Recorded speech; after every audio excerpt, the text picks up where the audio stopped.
سلام به رفقای گل کانالمون. من رامتین هستم و امروز اومدیم با تئوری اندرمن ها کی هستن، راز پنهان اندرمن ها. میخوایم بریم تئوری رو ببینیم چه خبره، اصلا اندرمن ها کجا اومدن، چی هستن. قبلش دکمه سابسکرایب رو بزنید، لایک کنید این ویدیو رو، زنگوله نوتیفیکیشن هم بذارید روی آل تا هر وقت ویدیو جدید گذاشتیم بیاین ویدیو جدیدمون رو نگاه کنید. هیچ زیاد وقتتون رو نمیگیرم، بدون معطلی let's go to the video.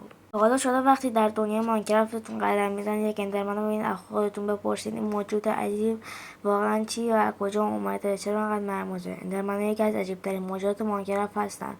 آنها قد بسیار بلندی دارند، چشمانشان بنفش میدرخشه، میتوانند در یک لحظه ناپدید شوند و دوباره ظاهر شوند. حتی قدرت‌های عجیبی برای برداشتن بلوک و جابجا کردنشون دارند. اما شاید مهمترین سوال این باشد که آیا اندرمن‌ها همیشه این شکلی بودند؟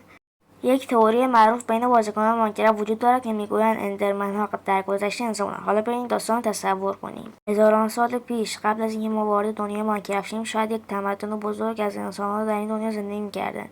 آنها شهرهای بزرگی می‌ساختند و به دنبال کشف رازهای جهان بودند.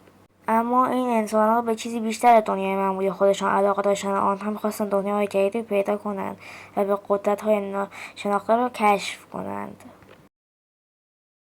در نهایت آنها راهی برای رفتن به دنیای ان پیدا کردند. اما دنیای ان جایی نبود که برای انسان ساخته شده باشد.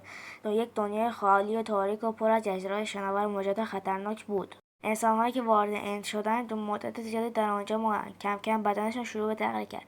شاید به خاطر محیط عجیب ان بود، شاید به خاطر انرژی ناشناخته‌ای که در آنجا وجود داشت. بعد از سالها آنها دیگه شبیه انسان معمولی نبودند. قدشون خیلی بلند شد تا بتونن بهتر در محیط حرکت کنن. رنگ بدنشون تغییر کرد و با تاریکی اون دنیا سازگار شد و در نهایت تبدیل به چیزی شدن که ما میشناسیم، اندرمن ها. اما چه چیزی این تئوری جالب تر میکند؟ رفتار اندرمن ها تنها موجوداتی در ماینکرافت هستن که میتونن بلوک ها رو بردارن. چرا یک موجود بر خاک و سنگ و یک چوب رو جابجا کنه؟ شاید جواب این باشد که آنها هنوز بخشی از خاطرات انسانی خود را دارند. شاید هزاران سال قبل از آن خانه می‌ساختند، شهر درست می‌کردند و دنیای خودشان را می‌ساختند، اما بعد از تغییر شکلشان فقط یک عادت قدیمی براشون باقی مونده.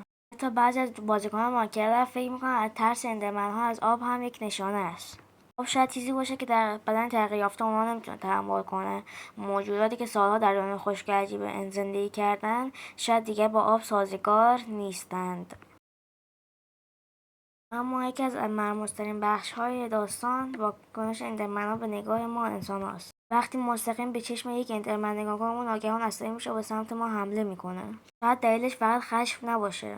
شاید نگاه کردن به چشم یک انسان خاطراتی را در ذهن اون زنده میکند. شاید اون موجودی رو میبینه که یادآور گذشته خودش است، زمانی که هنوز انسان بوده. یک سوال بزرگ باقی میمونه: اگر اندرمن‌ها واقعا انسان قدیم باشن، چه اتفاقی برای تمدن اونها افتاده؟ شاید اونها در تلاش بودن که قدرت بیشتری به دست بیارن و در این راه خودشون رو نابود کردن. شاید موجوداتی مثل ویدر یا اژدهای ان نتیجه آزمایش خطرناک آنها بوده.